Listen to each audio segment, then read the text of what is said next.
హెచ్చరిక, దైవజనుని హెచ్చరిక. బైబిల్ చెప్తుంది, వేశ్య నోరు లోతైన గొయ్యి, పరస్త్రీ ఇరుకైన గుంట. ఇరుకైన గుంటలో పడ్డోడు బయటికి రాగలడా?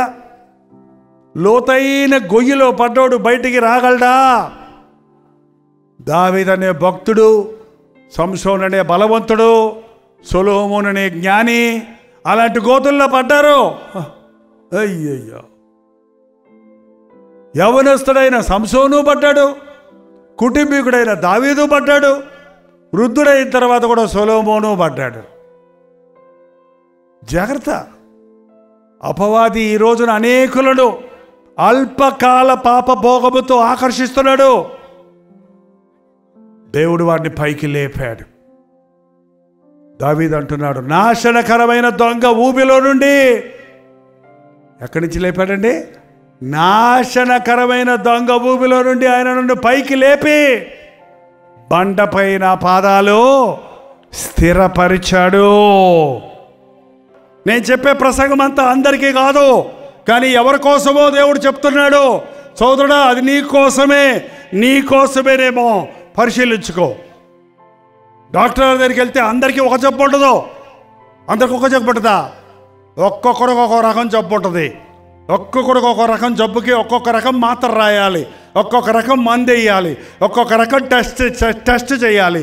మనందరూ ఒక ఊరు వాళ్ళం కాదు, ఒక సంఘం వాళ్ళం కాదు, ఒక జాతి వాళ్ళం కాదు, ఒక కులం వాళ్ళం కాదు, ఒక వయసు వాళ్ళం కాదు. వ్యత్యాసం ఇక్కడికి కూర్చున్నాం. పరిశుద్ధాత్ముడు అందరినీ చూస్తున్నాడు.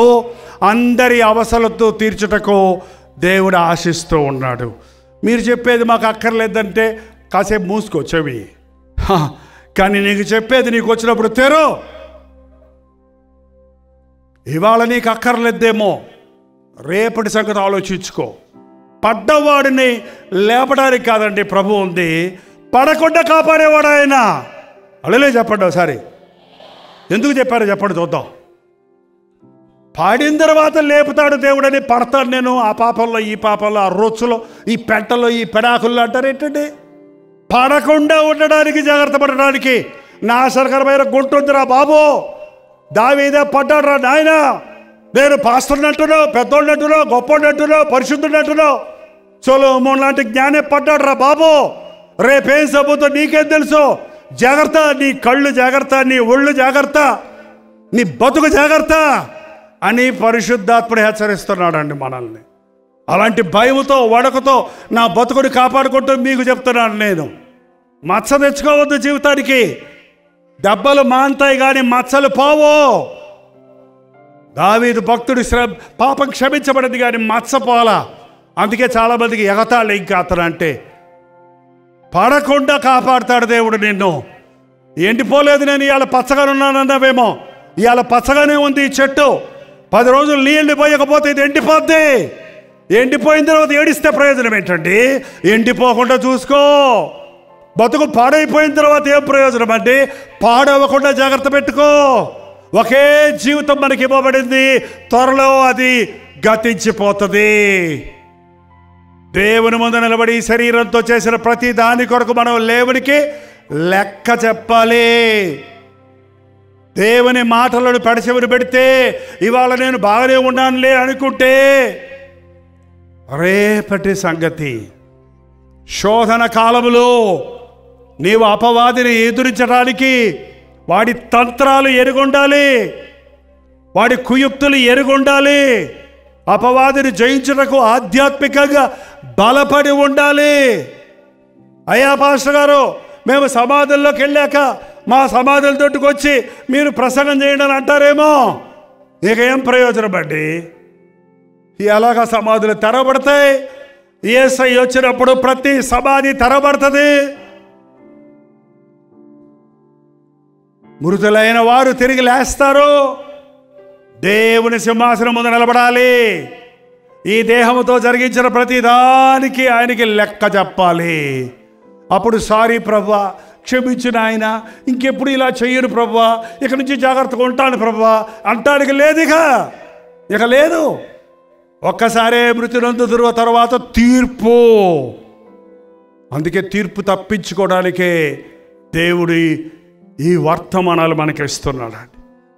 పాపంలో పడడం కాదు, పడకముందే. శోధనలో చిక్కుకున్నాక కాదు, శోధనలో పడకముందే. శ్రమలు వచ్చిన తర్వాత కాదు, శ్రమలు రాకముందే. పరిశుద్ధాత్ముడు బయలుపరిచే సంగతి ఏంటంటే, మీలో చాలా మంది పచ్చగా లేరు, ఎండిన స్థితిలో ఉన్నారు. పరిపక్వతలో లేరు, అసంపూర్ణంగా ఉన్నారు. సమృద్ధి అయిన ఉద్యమం లేదు, బ్రతికున్నామనే పేరుంది. ఉస్సూరుమనే జీవితాలు ఉన్నాయి. మిమ్మల్ని ప్రేమించిన ప్రభు మిమ్మల్ని ఫలింపజేయాలని, మిమ్మల్ని దీవించాలని, మిమ్మల్ని ఆయన కొరకు ఒక బలమైన సైన్యముగా చేయాలని, నా కొరకే ప్రభువా, నాకు నువ్వు కావాలి ప్రభువా, నీ ఆశీర్వాదం నాకు కావాలి ప్రభువా, నా జీవితంలో ఈ యొక్క నిరాశ నిస్పృహ నుంచి నేను విడుదల పొందాలి ప్రభువా, నా బ్రతుకు మారాలయ్యా, నా బిడ్డలు రక్షించబడాలయ్యా, నా కుటుంబం కట్టబడాలయ్యా, నేను ఈ దురభ్యాసాల నుంచి విడుదల పొందాలయ్యా, నాకున్న ఈ కరువు కాటకాల నుంచి, ఈ శ్రమలు వేదల నుంచి విడిపించబడాలి యేసయ్యా, నాకు సహాయం చేయవా అని కేకేసే వాళ్ళు ఎవరైనా ఈ రాత్రి ఇక్కడ ఉంటే నోరు తెరిచి దేవునికి కేక వేయండి. ప్రార్థన. పరిశుద్ధుడా, ప్రేమగల తండ్రి, నీ కనుదృష్టిలో ఎవరు దాగలేము కదా.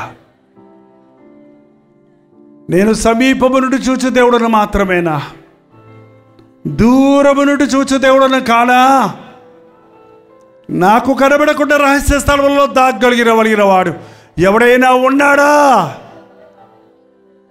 అని ఏ స్థితిలో ఉన్నారో ఎరిగిన దేవా, మా స్థితిని మార్చేదేవా, మా గతిని మార్చేదేవా, సమాధికి పోవలసిన మా జీవితాలను పరలోక వారసులుగా చేయగలిగిన దేవా, ఎవరి జీవితాలు సంకుచితమైపోయి ఉన్నవో, ఇదిగో నేను ఒక నూతన కార్యం చేస్తానన్నా, చేయి నాయనా. నడినెత్తి నుండి అరికాలు వరకు మా జీవితాలలో, మా శరీరాల్లో ఉన్న ప్రతి లోపమును సరిచేయుట కొరకు నిలువెల్ల నలగొట్టబడి నీ రక్తమును చిందించి మమ్మను స్వస్థపరచుటకు శక్తి కలిగిన దేవా, నా బంధకములు తెగిపోయినవి, నా కన్నీరు తొడవబడినది, నా కీడు మేలుగా మారినది, నా హృదయ వాంఛ తీరినది, నా యేసయ్య నాకు అద్భుతం చేశాడని మేము ఎగిరి గంతులు వేస్తూ సాక్ష్యములు చెప్పినట్లుగా పరిశుద్ధాత్మ కార్యాలు కొనసాగించమని యేసుక్రీస్తు నామములో అడుగుచున్నాము తండ్రి, ఆమేన్. మన తండ్రి అయిన దేవుని యొక్క ప్రేమయు, కుమారుడైన క్రీస్తు యొక్క కృపయు, ఆదరణకర్త అయిన పరిశుద్ధాత్మ యొక్క సహవాసమును కూడి వచ్చిన మనందరికీ ఇప్పుడును సదాకాలమును తోడై ఉండును గాక. ఆమేన్, ఆమేన్, ఆమేన్. కల్వరీ ప్రతిధ్వని